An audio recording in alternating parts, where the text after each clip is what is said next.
Guys, it's been a while since I have spoken on the Mariana Trench, where we dive deep into issues facing the nation. But I felt like I had to make a short video because I was really looking forward to the vice presidential debates last night. I really had a lot of hope in Kamala Harris. I really wanted her to come through because I have been struggling with my vote for the presidential election. And many of you may be thinking, who cares? Who the hell is up against Trump as long as we get Trump out? That is the goal. But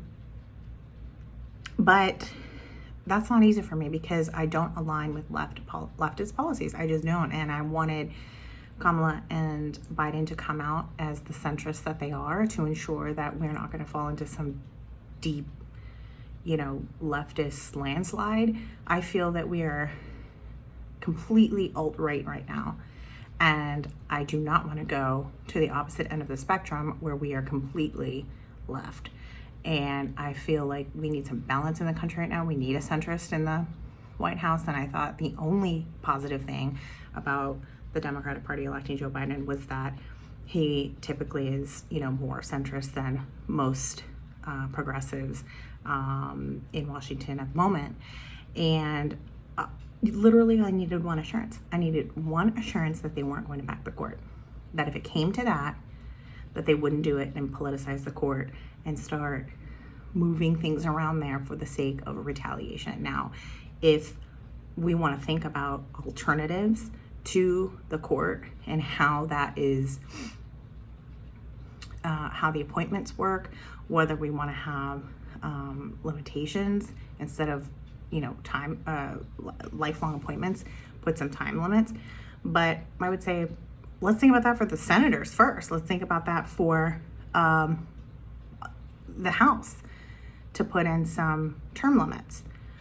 That to me is more important than what's happening on the court. The court's never going to, I trust judges, no matter who they are, more than I do politicians.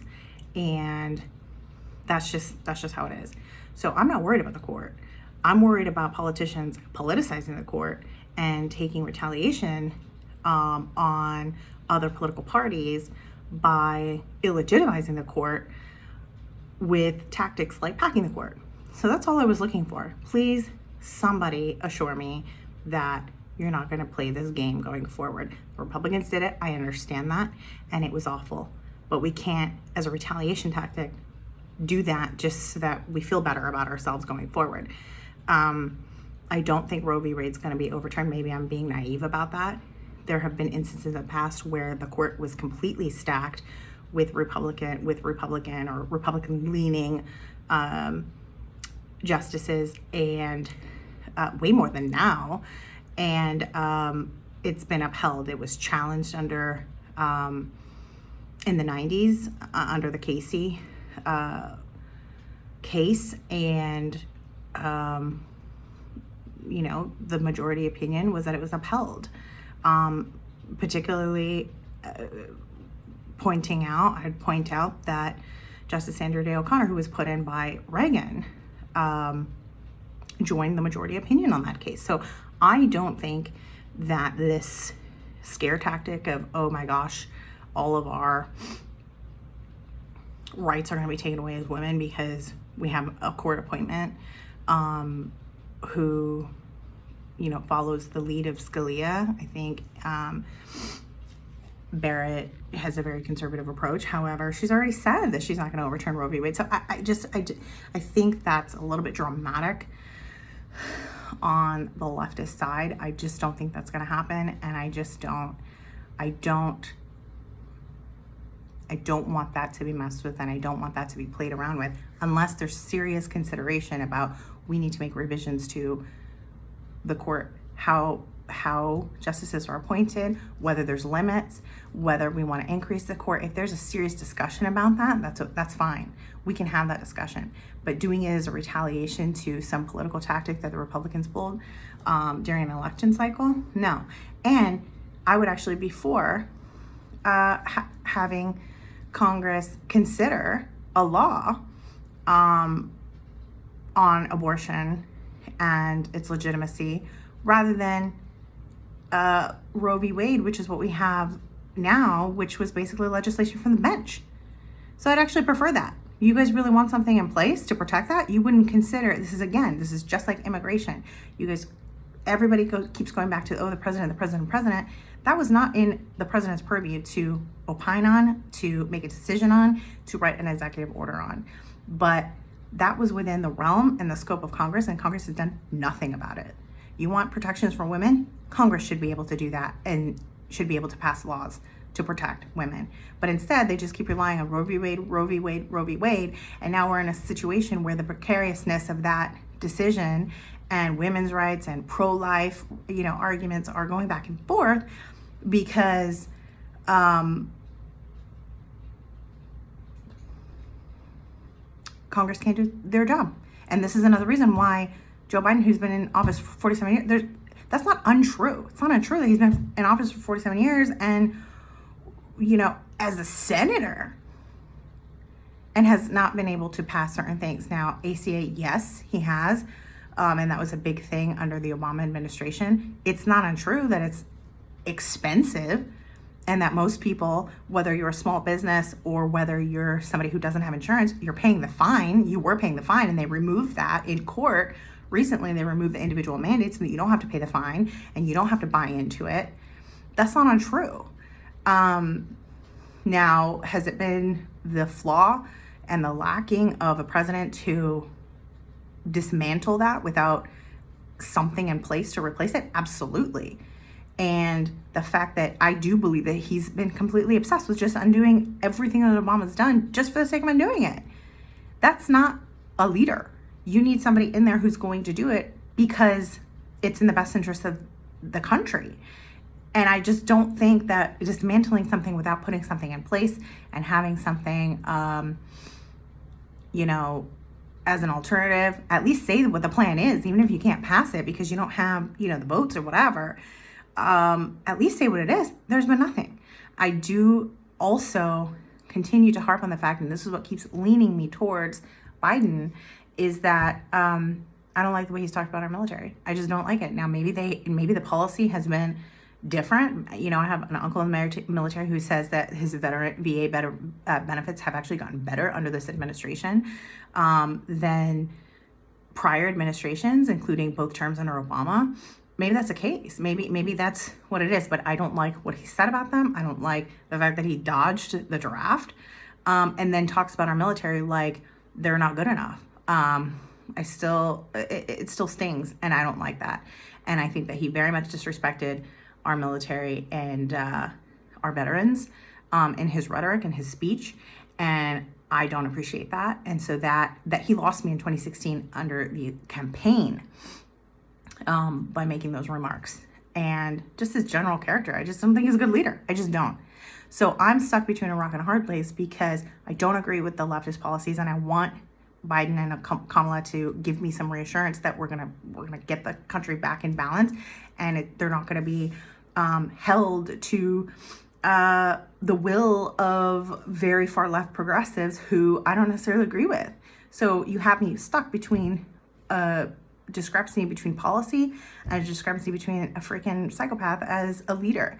Now, am I probably going to lean left because we have, we need to get the psychopath of a leader out? Yes.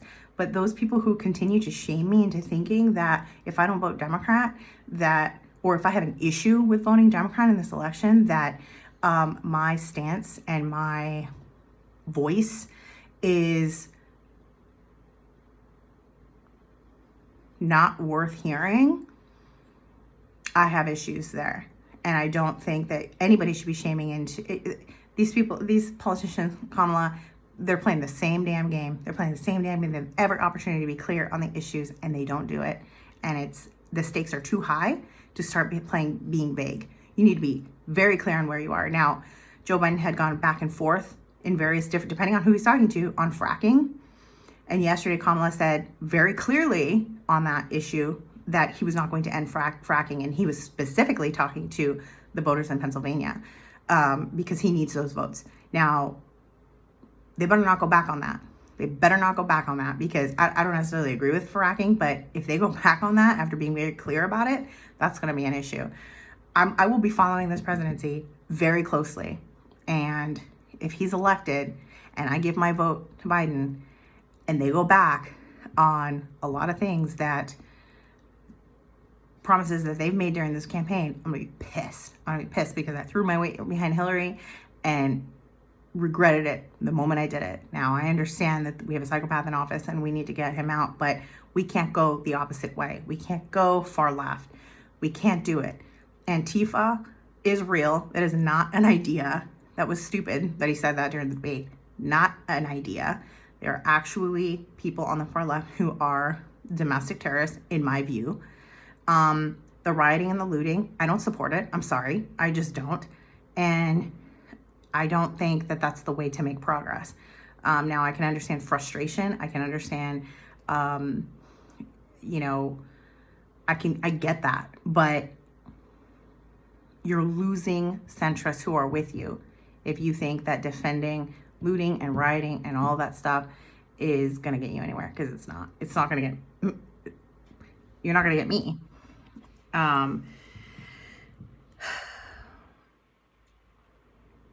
Very, very disappointing that she couldn't come with a clear answer on the court, and that she resorted to the race card as a response to that.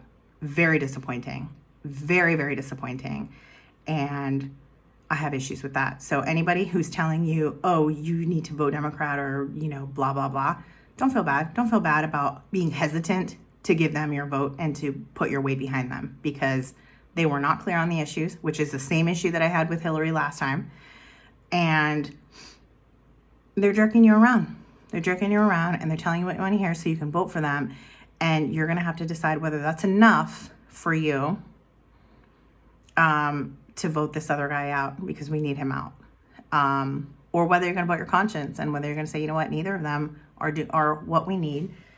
And I'm sick and tired of throwing my weight behind the lesser of two evils, because that's just all this is. That's all this is. So you make your decision. I'm not going to tell you how to vote either way. Don't let anybody tell you how to vote either way. I encourage you to look at the props in your state. In Arizona, it's 207 and 208. Look at, whether you're going to vote for Mark Kelly, whether you're going to vote for Martha McSally, and why. I tend to really like Mark Kelly, but I have my issues there too. I feel like he's trying to be an independent, and it's like, you should have run on that ticket then. You should have run on that ticket. So I really like him. I probably will vote for him in spite of, the detriment that this might cause with the court, again, especially if they try to pack the court, and where he's going to fall on that issue, because he hasn't been clear on it either. But despite everything, I probably will vote for Mark Kelly. But the presidential election, that's a shit show. That is a complete disaster. And don't let anybody make you feel like it's easy to vote either side. Don't do that. You make your decision. You vote how you want to vote. And if that means voting your conscience, that's just what it means. So that's my rant. And I hope you guys have a good rest of the week. And I hope, we're almost there. This is almost over. So let's just brace ourselves until the end. Bye.